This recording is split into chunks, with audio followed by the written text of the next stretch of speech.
So Colleen Eren is an associate professor of sociology and criminal justice at William Patterson University and director of the criminology and criminal justice program.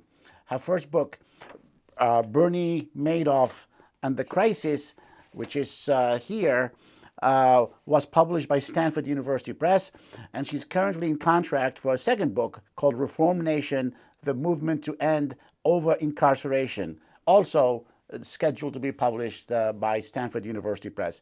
She's also the co-author of the text, The Impact of Supreme Court Decisions on U.S. Institutions, a Sociology of Law primer, which was published by Routledge. In addition to her academic work, and this is very interesting, Eren has a background in community organizing around criminal justice issues. For 6 years, she was director of organizing at the New Yorkers for alternatives to the death penalty, which led a successful statewide campaign to keep capital punishment out of New York, and was a steering committee member of Amnesty's program to abolish the death penalty. She is currently on the board for New Hour for Women and Children, a nonprofit which helps justice-impacted women returning home from prison and jail. So I am absolutely honored and delighted to introduce to you Colleen Eren tonight. Colleen? Thank you so much for the welcome. I'm very pleased to be with you all tonight. As Anouar mentioned, I'm on the board of New Hour for Women and Children. Before I spoke tonight, I wanted to introduce this organization because the honorarium from this talk will be donated. I think it's important for those of us who are academics who are talking about issues who affect people coming home from prison or jail to in some way give back and not just to talk about it. So New Hour is a wonderful organization that helps women and children who are justice impacted. So when I was asked to speak today, let me go here. When I was asked to speak today, I didn't think that we'd be talking about the death of Bernie Madoff as well, but it coincided. And so I think that adds another dimension to what we'll be talking about tonight. So a few weeks ago on April 14th, Bernard Madoff, who orchestrated the world's, at least to date, most costly and infamous Ponzi scheme, died at the medical center in Butner Correctional Facility, which is a medium security federal prison in North Carolina. He had been, as some call him, a financial serial killer, causing economic losses to tens of thousands of individuals and institutional victims in the neighborhood of $17.5 billion in principal and unquantifiable emotional harm. This harm, in fact, was implicated in the suicides of at least 3 people, including his son, Mark, who took his own life on the 1-year anniversary of his father's arrest, and also 2 of his investors. His Ponzi led, also rather ironically, to the shuttering of the JET organization, which was a charity that supported reform of criminal and juvenile justice systems because its donors were also investors in Madoff. At the time of his death, Madoff was in the 12th year of a 150-year sentence, which was the statutory maximum for the 11 counts for which he was charged. Prior to his death a few weeks ago at 82, he had first attempted to gain clemency from former President Donald Trump. And that having failed, he sought compassionate release from the courts, which was a maneuver that was made possible by the recently passed First Step Act. He made this on the basis of having late-stage kidney disease and his being unable to go a transplant at the age of his 80s. This too, of course, was denied. Madoff's denial, of course, was predictable. At the time of his arrest, he was labeled and portrayed as the monster in New York Magazine and described as a monster from birth in the New York Post, which also threw in some anti-Semitic tropes by depicting him as a horned devil. He was, after all, a man who had bilked even Nobel Peace Prize winner Elie Wiesel. Denny Chin, the judge who sentenced Madoff, tried to make a case for his exceptionalism in 2009 when he passed the 150-year sentence.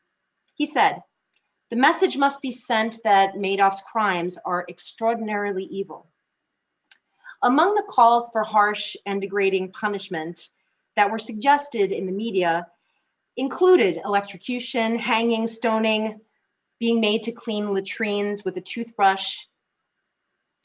Elie Wiesel suggested that he be put, in fact, in solitary confinement, where for 5 years, he would have to look at the images of his victims day and night. The front page of the Daily News, the day after his death, read, "Burn, baby, burn. 65 billion pond scum dies in poverty and disgrace in a North Carolina jail. Flames and ghoulish hands were licking up to draw Bernie down to hell, as it were." And it made the point that sentiments remained remarkably retributive, even 12 years later. Understandably, Bernie Madoff is not, to understate very much the matter, a sympathetic character.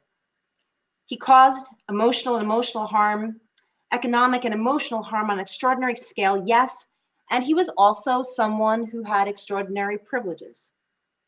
He came from a middle-class Jewish family, rose to prominence as a financier. He was a pioneer in automated trading, and then enjoyed a lifestyle of affluence. He had multiple homes, a yacht named Bull, and shares in a private jet.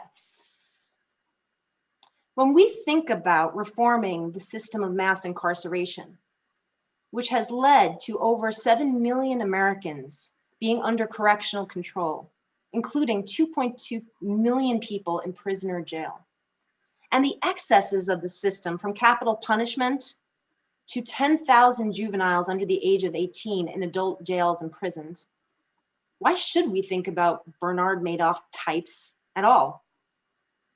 Shouldn't he justly have been denied clemency? Didn't he deserve to die in prison, as he did? I try here not to engage with the question of whether or not he, or in fact any individual, deserves a particular quantity or type of retributive punishment, because in some ways that's very philosophical, abstract, and can even exist independent of what we societally deem to be a legitimate way of confronting harm caused. For example, might an individual who committed some horrible act of interpersonal violence, say knifing someone to death or torturing them, might they deserve to have that same horrible method of death imposed? Abstractly, perhaps we can say a literal interpretation of Hammurabi is correct. An eye for an eye is justice, that they deserve exactly what they did to another. But we have also collectively determined that such torture is an unacceptable way for meting out justice in a civilized society. As the Supreme Court indicated when it eliminated the death penalty for a widening group of people over the 20th and the 21st century, from the intellectually disabled to the insane to children in 2005, we have what is known as an evolving standard of decency that determines how we punish.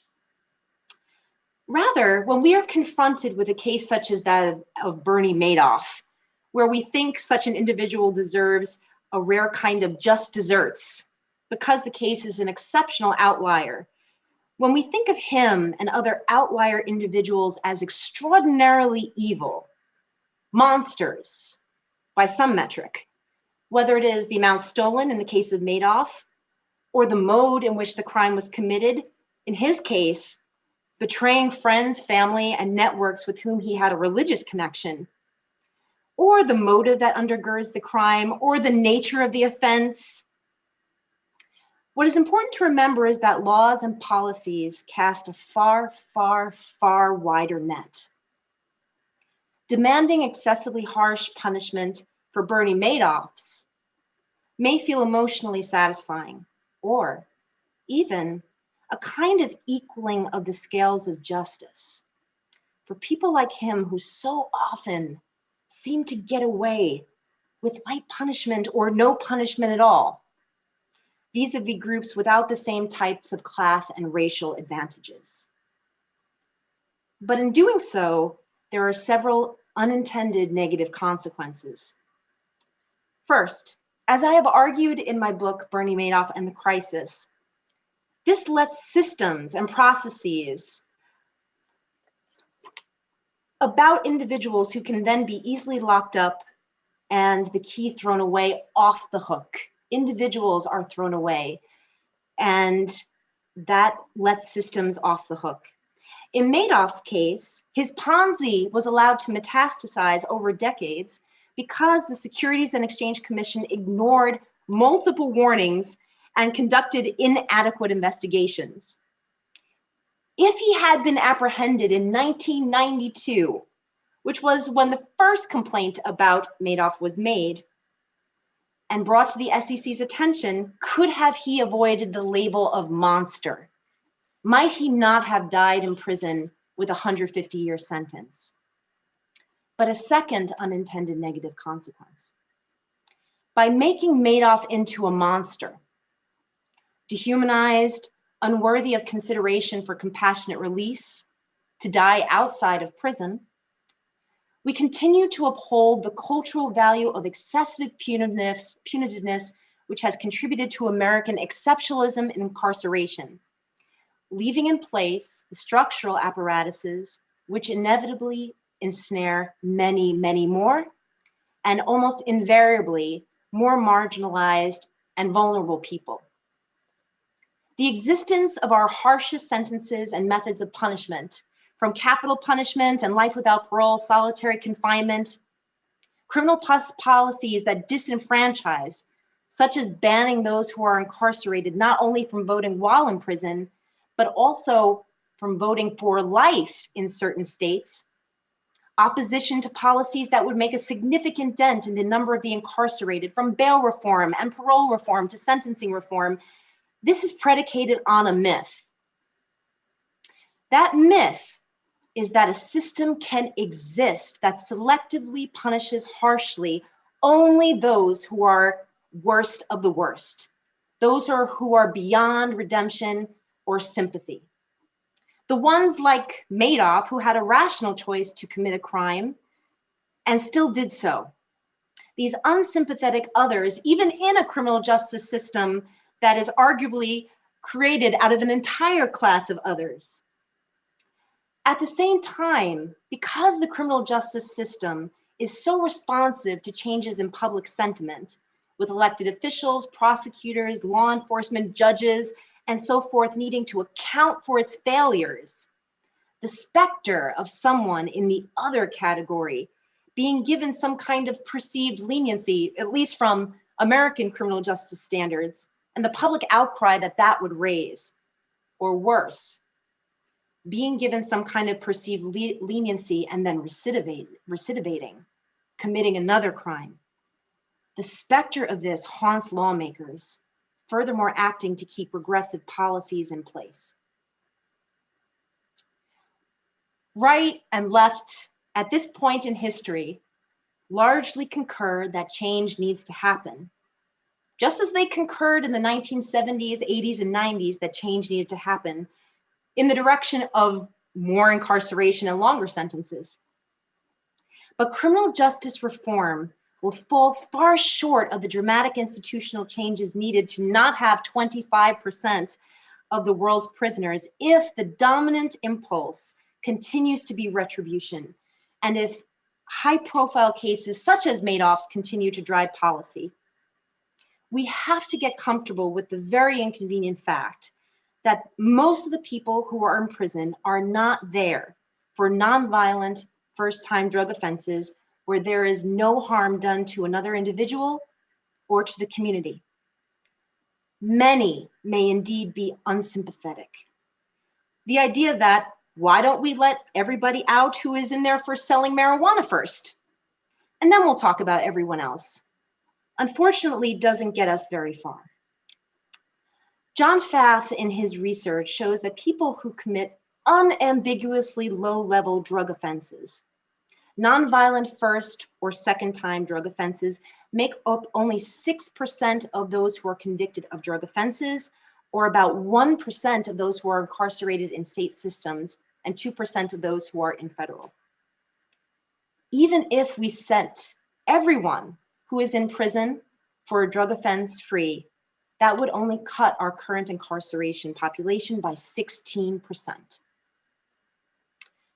Rather than make policies in response to outliers, we must make policies that acknowledge penological objectives and human dignity for the vast majority of the incarcerated, especially considering what an outlier we are indeed amongst other advanced democracies. When considering policies like compassionate release, of which Madoff was denied, we have to ask also, has the person been rehabilitated? Does the punishment serve legitimate penological objectives like deterrence, like public safety, other than retribution? The fact that 96% of clemency appeals like Madoff's are denied speaks to the fear of public critique and perhaps fear of a rare instance of recidivism more than it does any kind of legitimate penological objective. Criminological research has long shown that the likelihood of offending decreases dramatically over the life course, and so keeping our elders incarcerated until they die may be little more than expensive carceral theater. In my years of organizing with New Yorkers Against the Death Penalty, I encountered again and again the belief that capital punishment could be reformed until we could just kill, the worst of the worst. That it could actually be reformed to kill those for whom there was irrefutable proof of guilt, so as not to execute an innocent. My friends, such a system does not and will not ever, ever exist. To keep an entire expensive machinery of death, in some states consisting or costing billions of dollars over the years in place for a Ted Bundy, this means you will ensnare 170 innocent people, such as those who have been found awaiting death since the 1970s, some of whom, in fact, gave false confessions due to either mental illness or extreme duress. It means that some people will be given the death penalty for exactly the same crime while another gets a lesser punishment due to the race of the victim or the state where the crime took place. It means that those who have severe mental illness are executed. And up until 16 years ago, it meant that children could be executed. Even now, children are sentenced to life without parole using this same logic of irredeemability, uniqueness, and exception. In 2019, during the US presidential primaries, a young Harvard student asked Bernie Sanders, who was running for the Democratic ticket, "Senator Sanders, you have said that people with felony records should be allowed to vote while in prison. Does this mean that you support enfranchising people like the Boston Marathon bomber, a convicted terrorist and murderer? Do you think that those convicted of sexual assault should have the opportunities to vote for politicians that could have an impact on women's rights?" While not couched exactly in those terms, other Democratic candidates were asked the same thing about voting rights for felons. In other words, for those others in the criminal justice system, not the morally palatable people that we collectively agree should be let out who committed low-level drug offenses. Using Dzhokhar Tsarnaev, the Boston bomber, as a way of talking about whether or not to have a particular criminal justice policy, just as using Bernie Madoff to talk about clemency or compassionate release, sets us up for emotional, punitive anger. Bernie Sanders, who, by the way, was the only candidate to support enfranchisement for those convicted of felonies, rightly brought up that in Vermont's constitution, because it says everyone can vote, this means de facto, yes, people in jail can vote. He pointed out that people will be punished, but he said that the right to vote is inherent in our democracy, even for what he called terrible people, like Dzhokhar Tsarnaev. By chipping away at that right, by stating, say, Dzhokhar Tsarnaev should not have the right to vote, we set ourselves up to erode human and civil rights. Should Dzhokhar Tsarnaev be allowed to have recreational time while in prison? After all, he maimed and killed people, including children. Should sex offenders be allowed to vote? If not, what about those who committed assault? But what about someone who was just in a bar fight and in a drunken rage took someone's life? We head down a slippery slope. Again, this invariably ends up hurting a wide swath of people.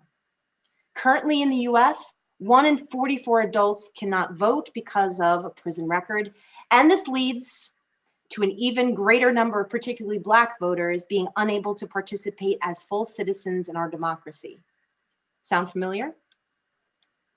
And yet, even amongst liberal Hollywood celebrities, the reaction to the idea of enfranchising those imprisoned led to a great deal of hostility and censure. In my current research for my upcoming book on the criminal justice reform movement, I interviewed approximately 55 leaders in that movement. Among one of the most common phrases I heard again and again in discussing the perils and hurdles to reform was, "But Willie Horton." For those who don't know, Horton was serving a life sentence in Massachusetts for murder, but was released as part of a weekend furlough program in the 1980s. While on that furlough, he committed a horrendous act of violence. He raped a woman twice after assaulting her fiance. His story became used as an attack ad by George Bush Sr. against his supposedly soft-on-crime opponent, Michael Dukakis. Horton's case is one that demonstrates fear-mongering around racialized notions of crime, but it also was used as a rallying cry against such furlough programs as an exceptional example of what can go wrong and therefore not to allow any such programs. Bernie Madoff, Willie Horton, Dzhokhar Tsarnaev, Ted Bundy, almost any sex offender.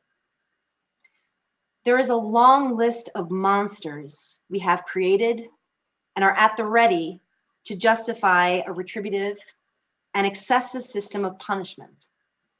The salacious, what goes wrong, is much easier to draw attention to than what goes right. The person incarcerated for 10 years who is granted clemency and goes home to his children and contributes to the community. The person who doesn't have to sit in jail due to a $500 bail that she cannot pay, who therefore keeps her job, her place of residence, and ultimately has her case dropped. The person convicted of a sex offense who upon his release not only does not recidivate, but becomes a model employee, a model father. These are the examples that don't get the headlines, and yet catastrophic outliers are what drive policy. Before responding viscerally to an event and demanding harsher and more punishment for people whose actions we find particularly revolting, depending on what side of the political spectrum we fall on, we have to reflect on how this may anchor the carceral system even deeper into American soil. It is for those we have no sympathy for, not for the sympathetic or for those who are on our side, that we have to remind ourselves there is no statute only for the worst of the worst, or those who hold politically antithetical beliefs to those that we have. Our American punitiveness has distorted our sense of what an adequate sentence is for serious offenses and what fair criminal justice policy should be. We don't have a toolbox of creative solutions to actually address harm. We just have a hammer to spread it. In the case of Madoff, compassionate release for all those who are aging, terminally ill, and dying should be assumed after they have served at least 10 years of their sentence. It no longer is about Madoff. It never should have been about Madoff. This isn't without precedent elsewhere. The Lockerbie bomber of Pan Am Flight 103, who killed over 200 people in 1988, was released from jail in Scotland after about 9 years due to being diagnosed with terminal prostate cancer in 2009. The Scottish Justice Secretary at the time said that he was released because, quite simply, he met the criteria for compassionate release, and therefore it was authorized. It was not about the Lockerbie bomber. It was about the system of justice that declares that this is the protocol which respects humanity while ensuring public safety. In the case of Dzhokhar Tsarnaev, all those who are incarcerated should be allowed to vote because we believe in a vibrant democracy. It no longer becomes about Dzhokhar Tsarnaev and his crime. We have created monsters because we are emotional, and that emotion is an understandable reaction. But our justice system should hold us to a higher ethical ambition. We can't continue to hold millions hostage to our emotions. Thank you very much. Thank you, Colleen, again. So we have a few questions from students. We're going to start with Jacob Odette, who's a medical biology major. Good afternoon. And once again, thank you very much for taking your time out of tonight to present not only to here at the Biddeford campus, but everyone who's watching. And we really appreciate your time that you wrote in your book, and especially with the insight of how the justice system is normally played by catastrophic outliers to write policy, but as well as your topic on the compassionate release and how emotion plays into our justice system. To dig deeper in, especially with, as you said before, with the recent death of Mr. Madoff, it plays well into not only your book, but tonight's lecture in some capacity. But here at the center, we wanted to kind of dig a little bit into what you thought your thoughts were on the ideologies and justifications that Mr. Madoff used to begin and continue his Ponzi scheme. Do you believe that his motivation was tied mainly to greed and the desire for success? Or do you believe that there were some underlying reasons as to why he continued this? So thank you so much for that question, Jacob. So to answer it, I want to also refer to other types of Ponzi schemes. So there has been research by scholar Marie Springer who has looked at Ponzi schemes to see how many are intentional, how many start out as a fraud with the intent of bilking investors of their money, and how many are unintentional. So there's about the minority of Ponzi schemes are unintentional. Most are intentional.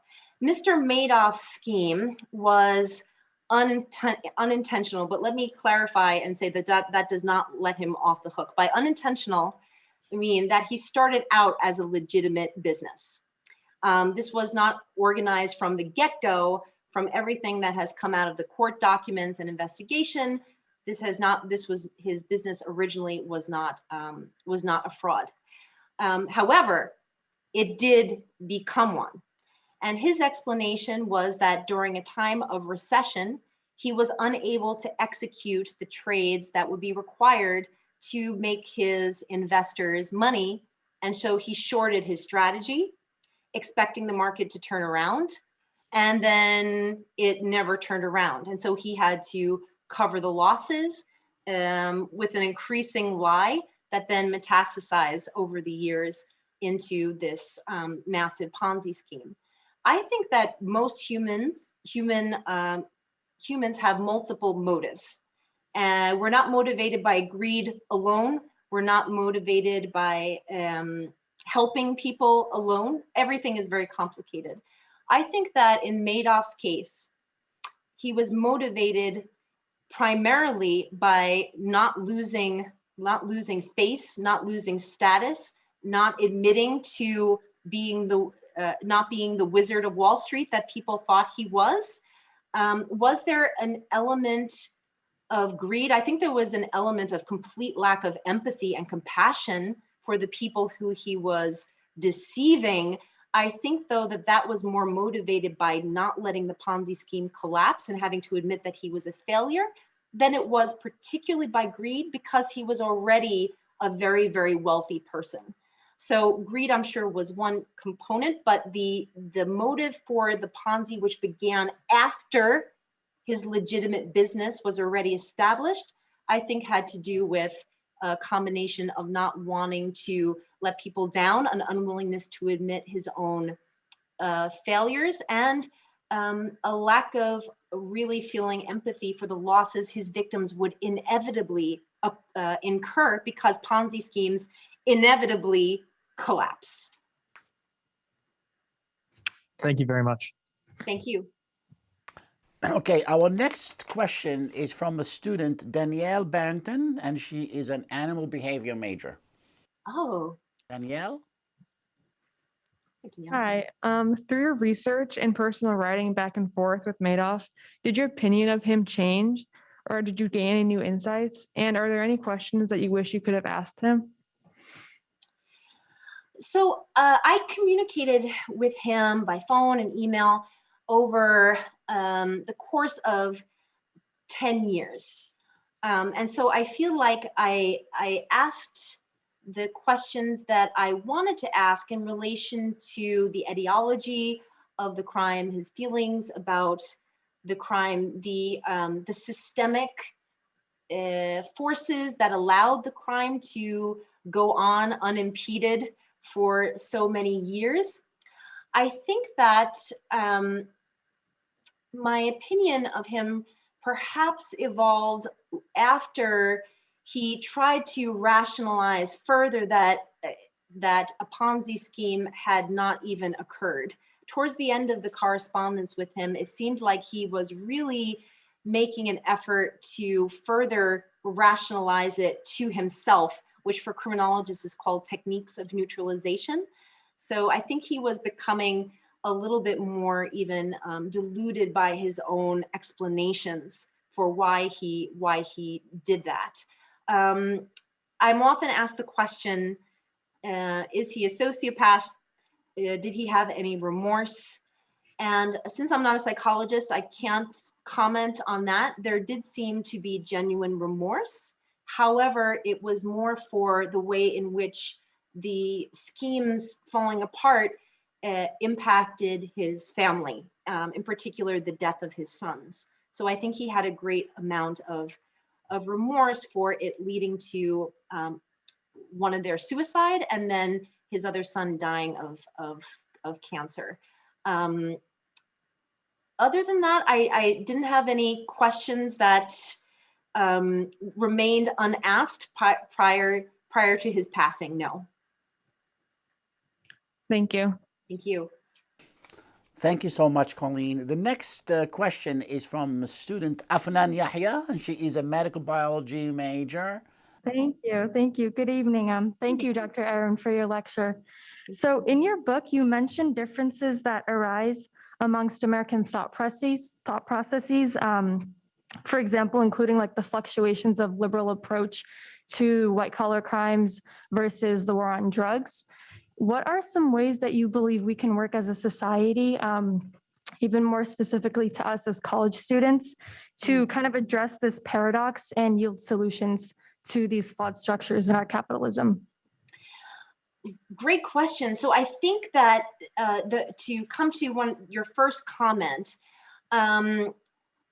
liberal people generally on the ideological spectrum, my book talks about research that shows when dealing with what's more thought of as street crimes, crimes of violence, drug crimes, liberals attribute external reasons for the person participating in the crime, whereas for more white collar offenses, it's considered to be some type of internal flaw that led them to offend, which is a very, very interesting kind of paradox because it assumes completely different etiologies of crime and motivations for crime. So I think that importantly, there has to be consistency in our demand, especially for those of you who are looking to get involved, in our demand to decarcerate, to lower the rates of incarceration. And I think that really starts with cultural attitudes towards this type of very, very harsh punishment. We can't have it one way sometimes and one way the other. That's going to just lead to more of cycling and increasing the system, which, by the way, is still at 2.2 million people.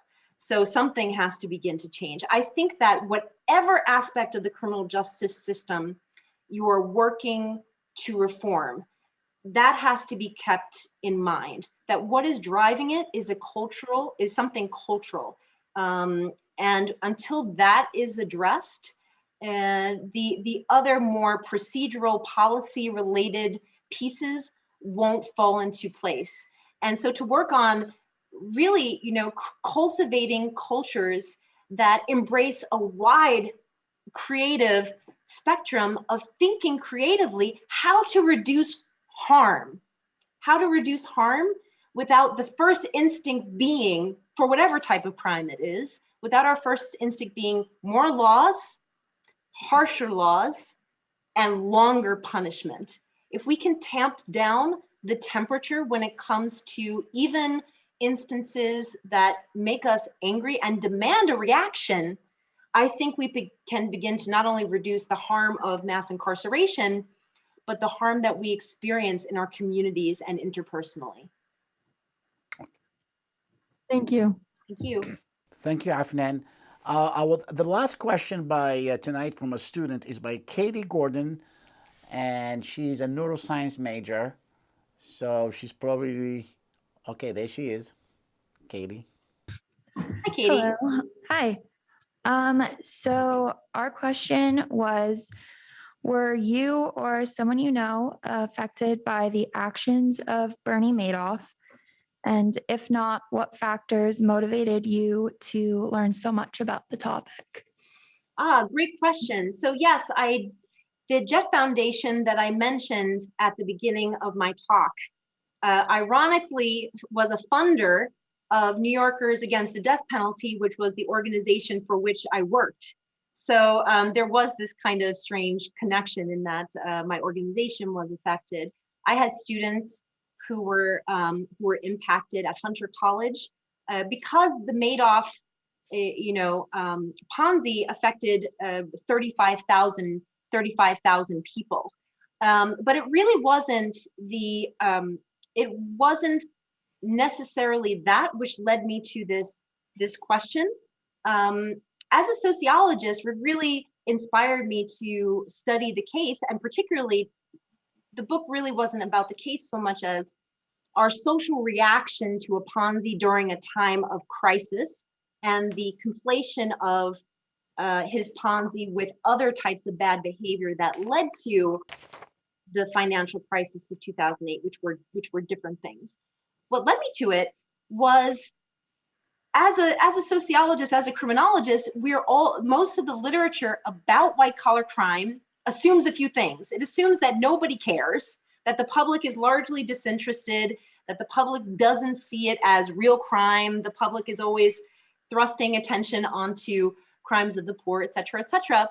And here was this crime that when I was reading at the time, back when we had print, there were all of these images of Madoff being presented decapitated, calling on him to burn in hell. His victims were saying, "Bernie, jump out of his penthouse." What really sparked my curiosity about it was, this is a lot of anger surrounding a white collar crime. And even though it was a massive fraud, $17.5 billion, yet most people were not affected by it on a personal level. So why is society this angry at this crime at this time? And so that was kind of the spark that then led to the work that led to the book. Thank you. Thank you.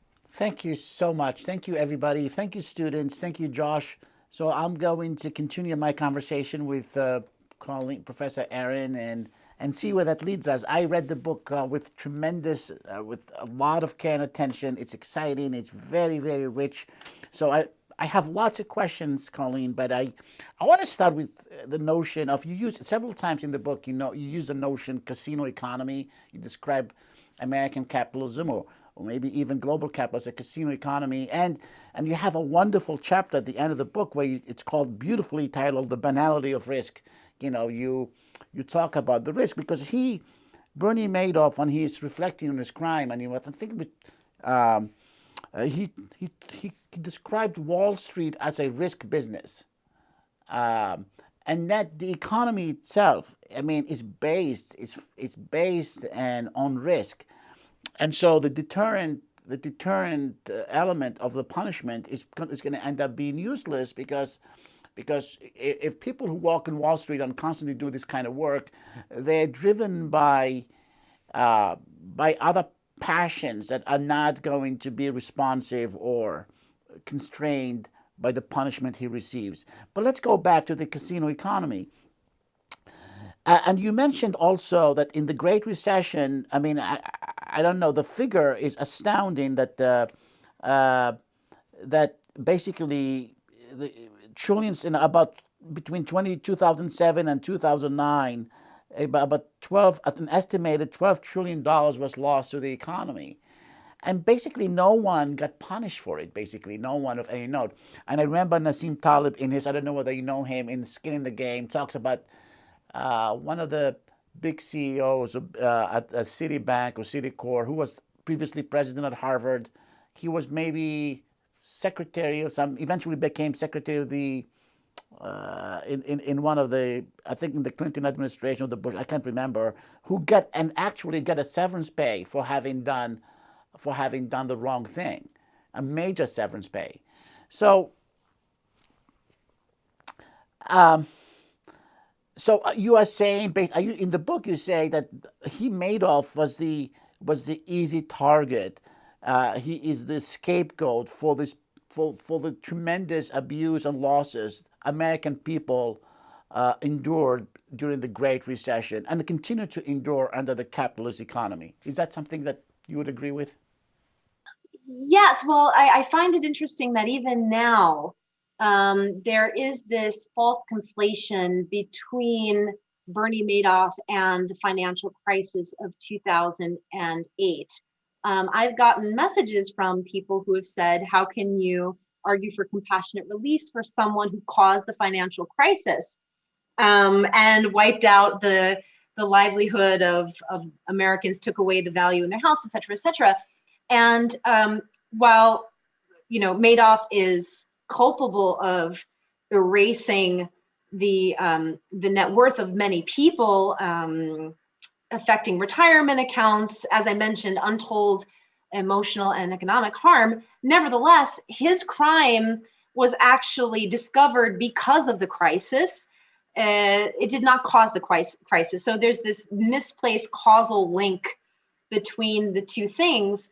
But by having this one individual guy kind of, go to prison during this time in 2009, when we're still very much in the throes of a recession economy, I do think that it felt a little bit cathartic, but that did not resolve what Madoff himself said led to his being willing to take a massive risk that then led to the Ponzi's continuing over time. So he says in his interviews, I was used to betting with billions of dollars. He was one of the biggest market makers at the time prior to the Ponzi. So when you become used to taking these large kinds of bets, it then makes it a little bit easier to think that such a bet on being able to recoup the losses, pay off the investors, if one believes this narrative,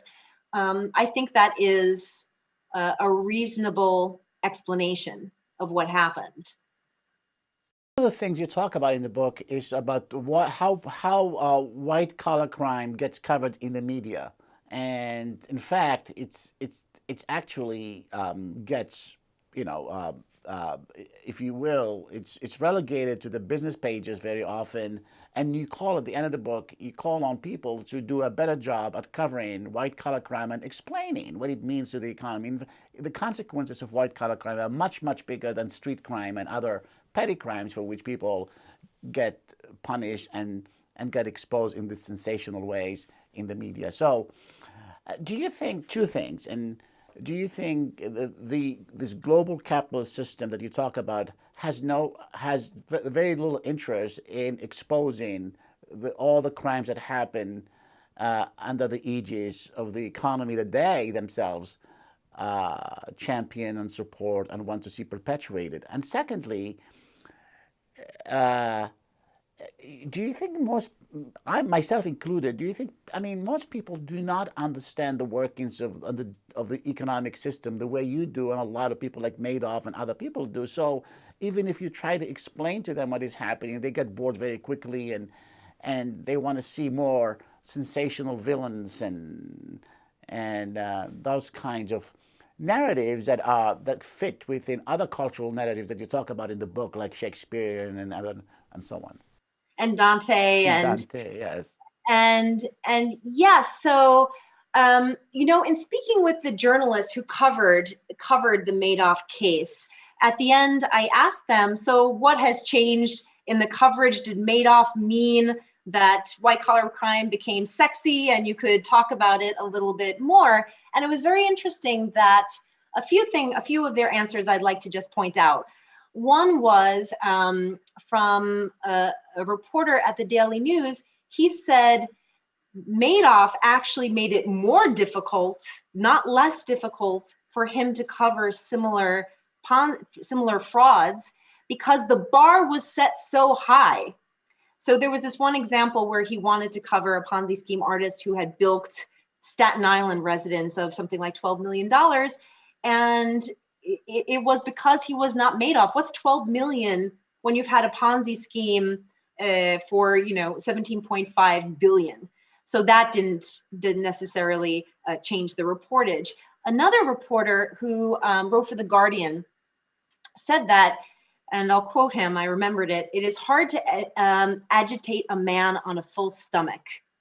That while the system continues to produce high profits, no one really looks under the hood. No one wants to think about the fact that we might have a problem, in that case with the mortgage lending industry, the reasons that led to the actual financial crisis, adjustable rate mortgages, credit default options, and that type of a thing. While everything was going well, there wasn't a lot of probing and picking at it. But after it collapsed, then there was interest. I do think that because of that, do not agitate a man on a full stomach, until there are moments of crisis, yes, this will be very much under the surface, unreported. There's an inherent kind of boring factor to it unless it's a Madoff level scheme. And so I'd like to point out one example that Madoff himself used, which I think illustrates the double standard with reporting about white collar or corporate crime. Madoff pointed to the HSBC drug money laundering scandal. HSBC was caught laundering $800 million for drug cartels in Mexico, in Colombia, and also dropping the ball on terrorist financing. So this was obviously an enormous corporate scandal, corporate crime, I would argue. However, most people don't know about that. It wasn't covered in the same salacious way in the press. And ultimately, who went to prison for $800 million being laundered through the US system through HSBC? No one went to prison. We could talk about the LIBOR scandal, the London interbank offer rate. There was a huge scandal around that affected all of us because our car loans, our student loans, everything is tied to that. There was a group of people who called themselves the cartel who were rigging this, but it didn't get covered outside of the business section because it's very difficult to explain. It's not so simple. There's not one villain. It's a system. So unfortunately, because of those factors, this type of behavior is behind the scenes, even though, as you said so rightly, it impacts us oftentimes much more than street crime. White collar crime costs 11 to 17 times more in economic terms, never mind the emotional cost, than street crimes in a given year. Yeah, and you also, it's interesting that Madoff was investigated 8 times by the Securities and Exchange Commission and the Financial Industry Regulatory Authority, and they found nothing. And then, and you'd think that following that, they'll try to enhance the powers of the SEC, but in fact, there's always this this reluctance to empower such agencies because they're deemed bureaucratic and they interfere with the workings of the economic system, and too much regulation is bad for the economy, and so once again, another example of how basically the system is not geared to provide real remedies to such transgressions and such abuses. Right. Well, in the case of Madoff, we can't even say it was a matter of there not being the right regulations in place or Yes. that there was not enough money, because they actually had him, all those starting in 1992. If they had done a more thorough investigation, they would have uncovered this. So what happened? The SEC released this very self-flagellating report afterwards about red flags that were missed and all of that. JP Morgan had to pay a very large fine related to its processes that were in place. It had violated the Bank Secrecy Act and allowed Madoff basically to use their account to keep the Ponzi scheme flowing. Red flags were raised there too. So it's not even necessarily that the system doesn't have things in place that can adequately detect this kind of behavior, or that there's not enough funding. It's just that for whatever reason, when someone has to pull the trigger and enforcement has to happen,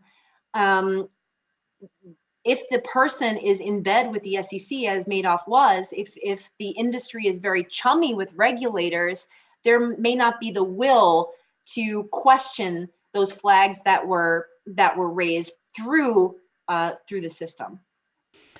Yeah, and do you know, some years ago, I heard the Social Security system in the United States, described as a Ponzi scheme. Would you agree to that description? Oh, that's a very difficult question. I would say generally no, Okay. because a Ponzi scheme inevitably collapses. There isn't necessarily a reason for Social Security to collapse if it is well tended to, and with an eye to sustainability and to the future. Yes. The other thing, the final thing, you talk about the net winners in this Madoff scandal. There are people who actually made a lot of money, or fictitious money, or paper money, whatever it was, but not everybody ended up losing by investing in Madoff's firms. Can you say something about that? Sure. So there were net winners. Net winners means that they gained more than they put in principal. That doesn't mean that they didn't sustain losses, because they may have thought that they had more in their account and made life choices and decisions on the basis of that. They may have paid for college on the basis of that. They may have done a lot of things on the basis of that promise. But yes, there were people who gained more than they lost in the Ponzi, and then those who did not were known as net losers. So they lost more than they put in. There were also what is known as bad faith investors. Bad faith investors were found to have known or should have known about the Madoff Ponzi. And so because they were bad faith investors, they are eligible to have their profits clawed back and taken as restitution for those who lost money. So as of the current day, all of those who lost $1 million or less in the scheme have been made whole. There are other investors who had more, who are still awaiting the payouts of the trustee. And does that include, the Nobel Peace Prize winner Elie Wiesel? Oh, that's an excellent question. I don't know about his the amount that he had invested, whether that was more or less than $1 million. However, he was a victim of Madoff's scheme, whether or not he's been made whole or not at this point. Well, we definitely have been made whole tonight by this lecture. You know, I mean, we really enjoyed it tremendously. Our students, you could see, they're very excited by the topic and very grateful. This is a wonderful conclusion to the lecture series of the 2021 season, a very unusual season because it was all done virtually and remotely. And our students were as committed to the humanities and to the lectures as ever. And so we are very grateful for that too. And Colleen, I wish we had more time to have this conversation. I'm sure we're going to bring you back in person. If you haven't been to Portland, Maine yet, you should definitely come back. You should definitely come as soon as the authorities allow us to do so. And thank you so much for the work you do for prison reform, for the rights of inmates. And as you know, I myself have this very committed. I want to see more justice for people who have done time in prison and stuff like that, just because, it's the right thing to do. And well said, and thank you so much for having me. Yes, I'll be delighted to come. I've not been not only to Portland, but I've not been to Maine, as shocking as that will sound. So I was very disappointed I couldn't be there in person. Well, thank you so much, Colleen, and thank you everybody who's been watching us.